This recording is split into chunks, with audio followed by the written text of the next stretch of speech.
네, 오늘 우리에게 주시는 하나님의 말씀을 봉독합니다. 신약 성경 로마서 3장 9절에서 26절까지의 말씀입니다.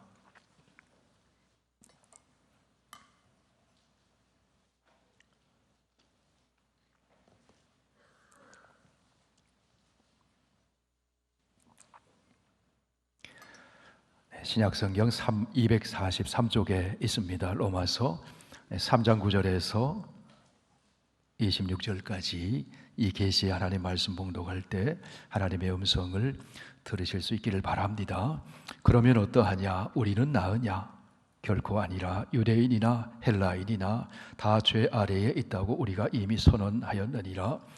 기록된 바 의인은 없나니 하나도 없으며 깨닫는 자도 없고 하나님을 찾는 자도 없고 다 치우쳐 함께 무익하게 되고 선을 행하는 자는 없나니 하나도 없도다. 그들의 목구멍은 열린 무덤이요 그 혀로는 속임을 일삼으며 그 입술에는 독사의 독이 있고 그 입에는 저주와 악독이 가득하고 그 발은 피 흘리는데 빠른지라.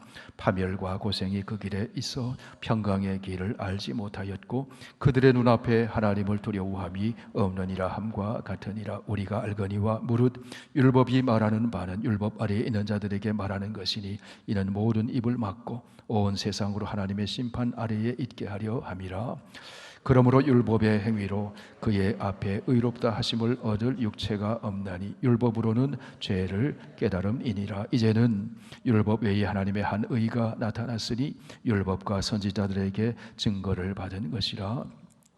곧 예수 그리스도를 믿음으로 말미암아 모든 믿는 자에게 미치는 하나님의 의니 차별이 없느니라. 모든 사람이 죄를 범하였음에 하나님의 영광에 이르지 못하더니 그리스도 예수 안에 있는 속량으로 말미암아 하나님의 은혜로 값없이 의롭다 하심을 얻은 자 되었느니라. 이 예수를 하나님이 그의 피로써 믿음으로 말미암는 화목제물로 세우셨으니 이는 하나님께서 길이 참으시는 중에 전에 지은 죄를 간과하심으로 자기의 의로우심을 나타내려 하심이니 곧 이때에 자기의 의로우심을 나타내사 자기도 의로우시며 또한 예수 믿는 자를 의롭다 하려 하심이라. 아멘. 하나님 우리 아버지, 오늘도 살아계셔서 우리에게 친히 말씀해 주심을 감사합니다. 하나님 말씀 들을 때 하나님을 만나는 사건이 일어나고 하나님의 성령의 역사로 우리의 삶이 새로워지는 믿음의 사건이 일어나도록 함께하여 주옵소서. 예수님 이름으로 기도하옵나이다. 아멘. 네, 오늘은 종려주일입니다. 종려주일은 예수님이 고난받으시기 위해 예루살렘으로 들어가실 때에 예수님을 따르던 사람들이 호산나를 외치며 손에 종려가지를 들고 흔들었기 때문에 붙여진 이름입니다. 종려가지는 승리의 상징입니다. 예수님의 십자가를 지시기 위해 예루살렘에 들어가실 때 예수님은 승리할 것을 아셨습니다. 그렇지만 이 승리는 사람들이 기대한 힘의 승리가 아니라 약함의 승리, 죽음을 통한 승리였습니다. 피땀 흘려 기도하시던 겟세마네 기도를 통과한 승리였고 십자가 고난을 통과한 승리였습니다. 그렇기 때문에 고난 주간이 시작되는 종려주일에 우리는 십자가의 그리스도의 십자가를 바라보게 됩니다. 십자가를 바라볼 때 우리는 세 가지 사실을 마음에 새기고 또 새기고 기억해야 합니다. 먼저 예수 그리스도의 십자가는 우리 인간의 죄, 여러분과 저의 죄가 얼마나 심각한 것인가, 그것을 새겨야 합니다. 다음으로 예수 그리스도의 십자가는 인간의 죄에 대해 진노하시는 하나님의 심판이 얼마나 무서운 것인가, 그것을 생각해야 합니다. 그리고 예수 그리스도의 십자가는 그런 인간을 사랑하시는 하나님의 사랑이 얼마나 위대하신가, 그거를 생각할 수 있어야 합니다. 오늘 시대의 사람들은 하나님이 안 계신 것처럼 생각하고 대수롭게 말하고 대수롭게 죄를 지으며 살아갑니다. 죄를 절대화시키지 않고 상대화시킵니다. 다른 사람도 하는데 요즘 한국의 정치인들을 보면은 참 기가 막힌 일들을 하는 것을 봅니다. 다른 사람도 하는데, 다른 사람은 나보다 더한데 상대화 시켜버립니다. 죄를 짓고도 두려움이 없습니다. 부끄러움이 없습니다. 양심의 가책을 느끼지 않습니다. 죄를 심각하게 보지 않습니다. 그러나 죄만큼 심각하고 죄만큼 무서운 것이 없습니다. 왜 그렇습니까? 죄가 파괴를 가져오고, 죄가 단절을 가져오고, 죄가 죽음을 가져오고, 죄가 심판을 가져오기 때문에 그렇습니다. 하나님의 아들을 십자가에 죽기까지 만드는 것이 인간의 죄입니다.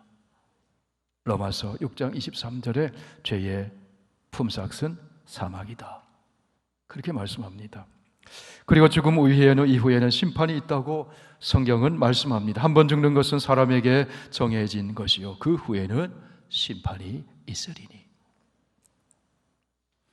나의 죄가 얼마나 무섭기에 하나님의 아들 예수 그리스도가 죽으셔야 했는가? 아니, 하나님께서 성육신하셔서 십자가에서 죽으셔야 하셨는가? 십자가를 바라보면서 그것을 생각할 수 있어야 합니다. 예수님이 이 땅에 오실 때 하나님 나라를 가지고 오셨어요. 여러분, 하나님 나라는 어떤 나라입니까? 하나님의 지배를 받는 나라입니다. 하나님 나라가 도래하기 전에 인간은 자기가 주인 행세를 했습니다. 인간이 주인 행세를 하면서 이 세상의 통치 질서에 순응하며 살았습니다. 성경에서 보여지는 대표적인 인물들이 애굽의 바로 왕입니다. 바벨론의 느부갓네살입니다. 로마의 가이사입니다. 그들이 통치했습니다. 인간이 주인 행세하며 하는 통치입니다. 그런 통치에는 파괴가 있습니다. 죽이고 멸망시키는 사탄이 그 배후에 있습니다. 이 통치는 죄로 지배하는 통치입니다.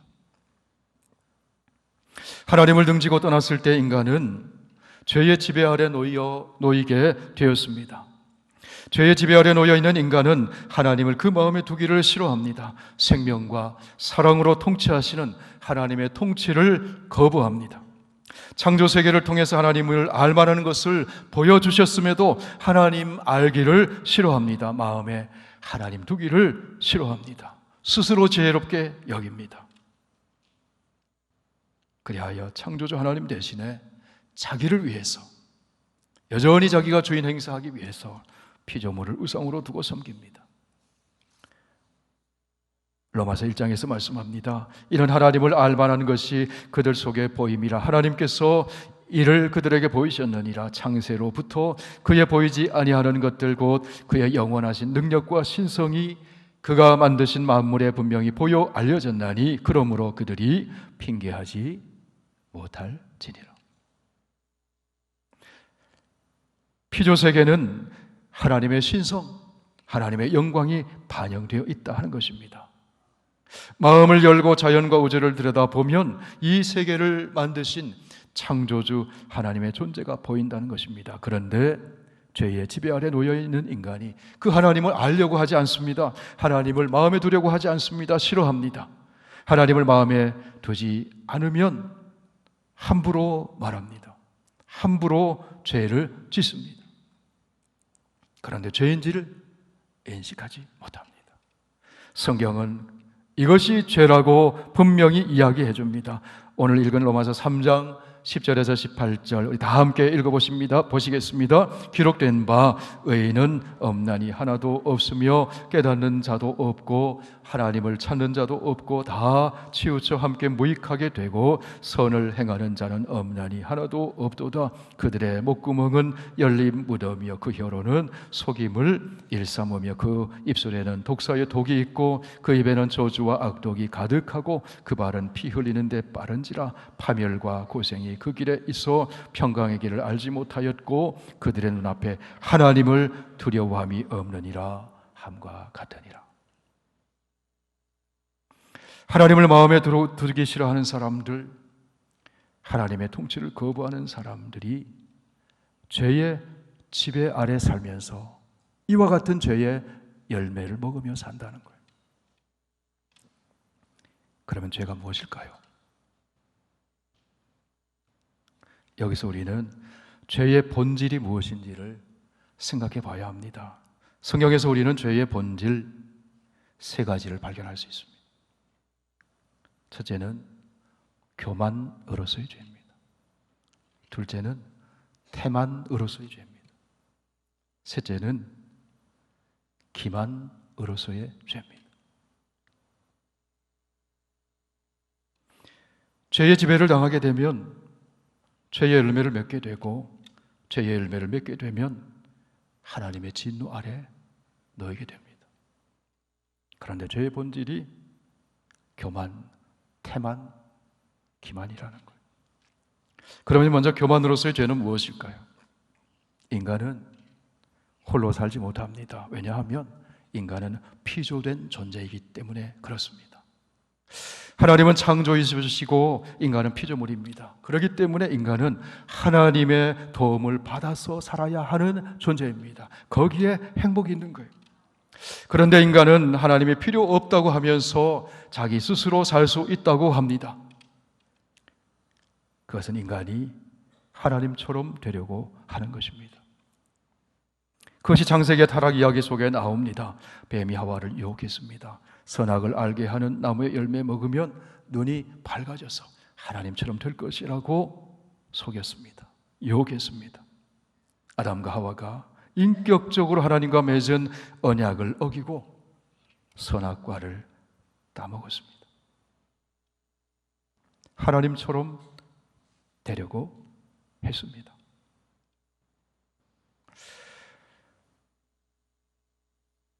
인간이 하나님처럼 되어서 하나님의 도움을 받지도 않고 스스로 살려고 하는 것, 바벨탑을 쌓으려고 하는 것, 하나님으로부터 독립하려는 자기 주장 의지, 그것이 교만으로서의 죄입니다. 인간이 하나님의 도움을 받아 살아야 하는데 스스로 하나님처럼 살겠다고 하면 어떻게 되느냐? 하나님처럼 되는 것이 아니라 인간은 나락으로 떨어집니다. 누가복음 15장에서 예수님은 그 이야기를 탕자의 비유를 통해 들려주십니다. 아버지 집에 모든 풍요한 것이 다 있습니다. 그런데 아버지 집을 떠나 스스로 살려고 했습니다. 둘째 아들은 허랑방탕하여 유산으로 받은 재산을 탕진하고 해진 신발을 신고 누더기 옷을 걸치고 돼지 우리 옆에서 쥐염 열매 먹으며 비참한 나락으로 굴러 떨어졌다는 이야기예요. 구약의 이스라엘 역사 속에서 북이스라엘과 남유다의 멸망의 날이 교만으로서의 죄의 결과를 분명하게 보여줍니다. 창조주 하나님을 의지하지 않고 인간이 만든 우상을 숭배했던 유다의 마지막 왕 시드기야가 어떻게 됩니까? 나라가 망합니다. 아들들이 눈앞에서 죽임을 당합니다. 시드기야 왕은 자기의 눈이 뽑혀서 적에게 끌려갑니다. 하나님을 떠나 죄의 지배 아래 놓여 있는 교만의 죄의 처참한 결과를 보여주는 역사적인 이야기입니다. 죄의 본질 첫 번째는 나 홀로 살 수 있다고 하는 것, 교만으로서의 죄입니다. 죄의 본질 두 번째는 태만으로서의 죄입니다. 하나님께서는 예수 그리스도 안에서 진짜 인간이 무엇인지, 참된 인간이 무엇인지를 보여주셨어요. 하나님께서는 예수 그리스도의 십자가의 고난으로 인간의 죄를 속량하시고 예수 그리스도를 부활시키시고 승천시키셔서 하늘에까지 높임을 받으시고 존귀하게 하셨습니다. 이 예수 그리스도의 모습이 하나님의 형상을 닮은 창조시 인간의 모습이라는 거예요. 속량받은 인간의 참 모습, 죄의 지배를 벗어난 인간의 참 모습. 인간은 존귀한 존재이고 하나님의 자녀이고 왕같은 제사장이고 창조주 하나님의 영광스러운 형상을 나타내는 존재입니다. 인간은 하나님 사랑하고 이웃을 사랑하는 존재입니다. 이것이 참 인간의 모습이라는 거예요. 그런데 인간이 스스로를 참 인간의 모습으로 살지 않고 하찮게 여기는 것이 죄라는 거예요. 왜 인간이 스스로를 하찮게 여기는가 하면 예수 그리스도를 통해 드러내 주시는 참 인간의 모습이, 그것이 본래 자기의 모습임에도 불구하고 예수 그리스도를 받아들이지 않기 때문에. 여러분, 예수 그리스도를 받아들이지 않는 것이 태만의 죄입니다. 예수 그리스도의 십자가의 속량과 부활의 복음을 거절하는 것, 그것이 태만의 죄입니다. 우리에게 주어져 있는 영광스러운 자원들을, 하나님이 주시는 자원들을 활용하지 않는 게으름이 태만의 죄입니다. 양곡창고에 곡식이 가득 차 있는데 양곡창고에는 가지 않고 걱정만 하는 것. 난 어떻게 먹고 살아야지? 나의 미래는 어떻게 될까? 불안해하고 근심하고 절망하며 삽니다. 하나님께 나아가 기도하지 않고 사는 것이 태만으로서의 죄의 중요한 특징입니다. 사무엘이 얘기했죠. 나는 기도하기를 쉬는 죄를 범하지 않겠다. 태만으로서의 죄를 말하는 것입니다. 성도 여러분, 하나님께서는 기도하는 자의 기도를 들으십니다. 기도하는 자에게 길을 열어주십니다. 기도하는 자에게 새로운 세계를 열어주십니다. 기도할 때 놀라운 일을 경험하게 하십니다. 기도할 때 하나님의 영광스러운 자녀답게 살아갈 수 있는 힘을 주십니다. 그런데도 기도하지 않고 옛사람의 상태에 머물러 있는 것이 태만으로서의 죄라는 거예요. 왕같은 존재로서 하나님의 자녀의 모든 자격과 영광과 특권을 거절하고 이전의 옛 모습의 비참함 속에 머물러 있으려고 하는 것, 그것이 태만으로서의 죄라는 거예요. 태만은 결국 불신앙의 죄라는 겁니다. 죄의 본질 세 번째는 기만으로서의 죄입니다. 기만은 속이는 거죠. 거짓말하는 것이죠. 그 뒤에는 마귀가 있습니다. 요한복음 8장 44절에서 예수님이 마귀의 실체를 드러내 주셨어요. 마귀는 처음부터 거짓말하는 자요, 거짓의 아비라고 우리 주님 말씀하셨어요. 그러나 여러분, 마귀는 거짓이지만 예수 그리스도는 진리이십니다. 십자가에 달리신 예수 그리스도, 부활하신 예수 그리스도가 진리이십니다. 그래서 이 십자가에서 죄와 죽음은 힘을 잃고 무력해지게 됩니다. 십자가 위에 있는 예수님을 참소하고 저주하던 그 마귀의 세력은 끝장났습니다. 예수 그리스도를 믿는 자에게 하나님은 저주가 아니라 존귀와 영광과 자유와 평화를 주셨습니다. 예수 그리스도를 믿는 자에게 부활과 영생을 누리게 하셨습니다. 이것이 진리입니다. 그런데 세상은 그렇지 않다고 말합니다. 스스로를 속입니다. 거짓으로 속입니다. 부활이 없다고 합니다. 영생이 없다고 합니다. 하나님이 없다고 합니다. 천국이 없다고 거짓으로 속입니다. 율법을 행함으로, 선을 행함으로 인간 스스로 자신을 구원할 수 있다고 속입니다. 배후에 속이는 자, 거짓의 아비 사탄이 있다는 거예요. 천국은 없다고, 부활은 없다고, 영생은 없다고, 그리하여 이 땅의 죄의 지배 아래 머물면서 이 땅에 소망을 두고 살도록 속입니다.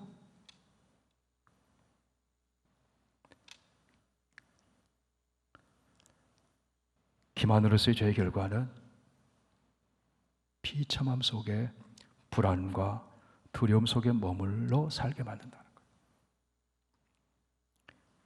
여러분, 예수님이 저주를 받으심으로 우리에게는 저주가 없습니다. 예수님이 부활하심으로 예수 믿는 우리에게 부활이 있습니다. 우리에게 영생이 있습니다. 우리에게 천국이 있습니다. 그것이 진리입니다. 그것이 없는 것처럼 살게 만들려고 속이는 것, 그게 기만이라는 거예요. 여러분, 저와 여러분이 오늘 죽어도 천국 갑니다. 믿으시는 분은 아멘 하십시오. 마귀는 속삭입니다. 아니라고. 그렇지 않을 수 있다고 기만합니다. 하나님의 말씀이 성경은 선포합니다. 그리스도께서 우리를 위하여 저주를 받은 바 되사 율법의 저주에서 우리를 속량하셨으니 기록된 바 나무에 달린 자마다 저주 아래 있는 자라 하였음이라. 예수님의 십자가는 저와 여러분을 대신하여 온 인류를 대신하여 하나님의 아들이 저주를 받은 사건이에요. 예수 그리스도의 십자가는 죄를 속량해 버린 사건입니다. 죄의 빚을 갚지 못하고 있는 인간을 죄를 대신 갚아준 그런 사건입니다. 그리하여 죄의 지배가 아니라 죽음의 종살이를 하는 것이 아니라 자유와 회방을 주신 사건입니다. 그리스도의 십자가에서 죄는 힘을 잃어버렸어요. 죽음은 세력을 상실해버렸습니다. 예수님은 십자가 죽음을 통해 죄를 속량하심으로 교만과 태만과 기만의 죄를 부추김으로 죽음으로 몰아넣으려는 마귀의 일을 멸하셨어요. 히브리서 2장에서 말씀합니다. 주님이 십자가에 죽으심으로 죽음의 세력을 잡은 자 마귀의 일을 멸하려 하셨다.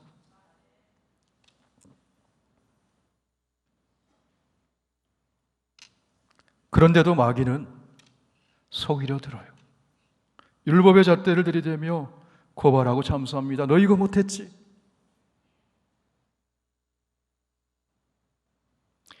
주님이 다시 오시는 그날까지 마귀는 속이고 참수하고 마지막 발악을 합니다. 십자가에서 이미 괴멸되었는데 마지막 발악을 합니다. 참수합니다. 그러나 여러분, 성경은 이렇게 말씀합니다. 누가 능히 하나님께서 택하신 자들을 고발하리요? 의롭다 하시니 이는 하나님의 신이 누가 정죄하리요? 죽으실 뿐 아니라 다시 살아나시니 이는 그리스도 예수시니 그는 하나님 우편에 계신 자요 우리를 위하여 간구하시는 자신이라. 누가 우리를 그리스도의 사랑에서 끊으리요? 환난이나 곤고나 박해나 기근이나 적신이나 위험이나 칼이랴. 다 함께 읽습니다. 내가 확신하노니 사망이나 생명이나 천사들이나 권세자들이나 현재 일이나 장래 일이나 능력이나 높음이나 깊음이나 다른 어떤 피조물이라도 우리를 우리 주 그리스도 예수 안에 있는 하나님의 사랑에서 끊을 수 없으리라. 믿어주시면 아멘 하십시오. 그런데 마귀는 그게 아니라고 속입니다. 속지 마시기를 바랍니다. 하나님의 사랑에서 그리스도 예수 안에 있는 하나님의 사랑, 십자가를 통해 보여주신 그 사랑에서 끊을 수 없습니다. 우리가 아직 죄인 되었을 때에 그리스도께서 우리를 위해 죽으심으로 하나님께서 우리에 대한 자기의 사랑을 확증하셨느니라. 이제는 죄의 지배가 아니라 사랑의 지배를 받게 되었다는 거예요. 죽음의 지배가 아니라 생명의 지배를 받게 되었다는 것입니다. 그리스도 예수 안에서. 여러분, 이것이 진리입니다. 예수 그리스도의 십자가는 죄의 지배를 종식시키고 죽음에서 생명으로 옮겨주시는 하나님의 위대한 사랑을 보여줍니다. 그래야 이제는 사랑의 지배를 받고 의의 지배를 받고 생명의 통치를 받으면서 의의 열매, 사랑의 열매, 생명의 열매를 맺으며 살도록 우리를 이끌어줍니다. 그것이 참 인간의 모습이라는 것.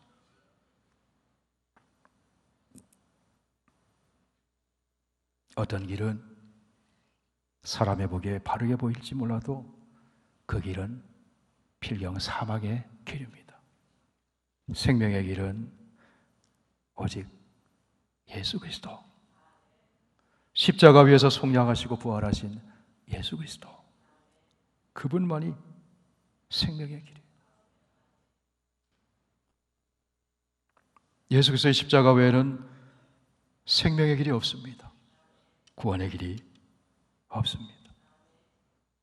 그리고 그 구원은 십자가에서 속량하신 예수님의 그 값없이 주시는 은혜로 받는 선물입니다. 우리가 지불해야 할 것은 없어요. 누가 다 지불했습니까? 예수님께서 십자가에서 다 지불하셨어요. 운명하시면서 예수님 말씀하셨습니다. 다 이루었다. 우리가 지불해야 할 게 없어요. 갚아야 될 게 없어요. 내세울 게 없어요. 자랑할 게 없어요. 오직 믿음만 필요한 겁니다. 그렇기 때문에 구원은 은혜인 겁니다.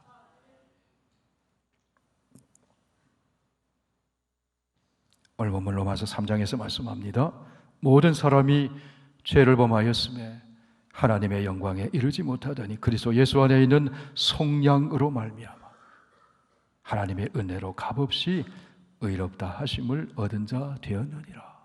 속량이라는 것이 대신 값을 치러줬다는 거죠. 빚을 갚아줬다는 거죠. 25절 26절 다 함께 읽습니다. 이 예수를 하나님이 그의 피로써 믿음으로 말미암는 화목제물로 세우셨으니 이는 하나님께서 길이 참으시는 중에 전에 지은 죄를 간과하심으로 자기의 의로우심을 나타내려 하심이니 곧 이때에 자기의 의로우심을 나타내사 자기도 의로우시며 또한 예수 믿는 자를 의롭다 하려 하심이라. 성도 여러분, 십자가는 죽음을 통해 이루신 예수 그리스도의 구원의 길입니다. 십자가 위에서 죄의 지배가 힘을 잃어버렸어요. 무력화되었어요. 죄의 지배가 무력화됨으로 더 이상 죽음의 세력이 우리를 지배할 수 없습니다.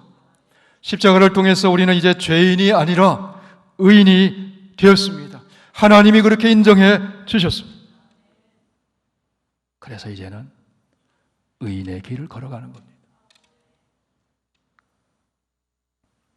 그래서 이 십자가는 죄의 지배 아래에 있는 죽음의 문화를 의의 문화, 생명의 문화로 바꾸는 터닝 포인트가 되는 거예요. 참 인간으로 살아가는 터닝 포인트가 되는 거예요. 그래서 십자가를 붙들고 사는 사람은 생명을 얻되 풍성이었습니다. 그렇기 때문에 생명의 문화를 창조할 수 있는 겁니다. 하나님의 자녀, 왕같은 제사장, 하나님의 동역자로 살아가게 되는 겁니다. 이것이 그리스도 안에 있는 참 인간의 모습이라는 거예요. 오늘 마귀는 예수님의 십자가에서 괴멸되었지만 그 잔당 세력이 여전히 우리를 죄의 지배 아래로 끌어들이려고 유혹해요. 의와 생명과 사랑으로 풍성한 삶을 살지 못하도록 유혹하고 시험합니다. 여러분 어떻습니까? 여러분은 어디에 지배를 받으며 살고 있으십니까?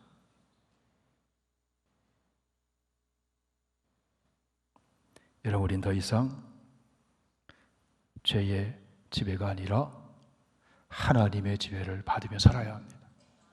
십자가를 바라볼 때 우리는 하나님의 사랑의 지배를 받게 돼요. 하나님의 사랑의 지배를 받으면 우리의 입에는 속임과 저주와 악독이 힘을 잃습니다. 대신에 우리의 입은 찬송과 신령한 노래를 부르게 됩니다. 범사의 그리스도 예수의 이름으로 하나님께 감사합니다. 하나님이 주시는 지혜로 피차 권면하고 덕을 이루며 복음을 전하며 그리스도의 몸을 세우게 됩니다. 이것이 참 인간의 모습이라.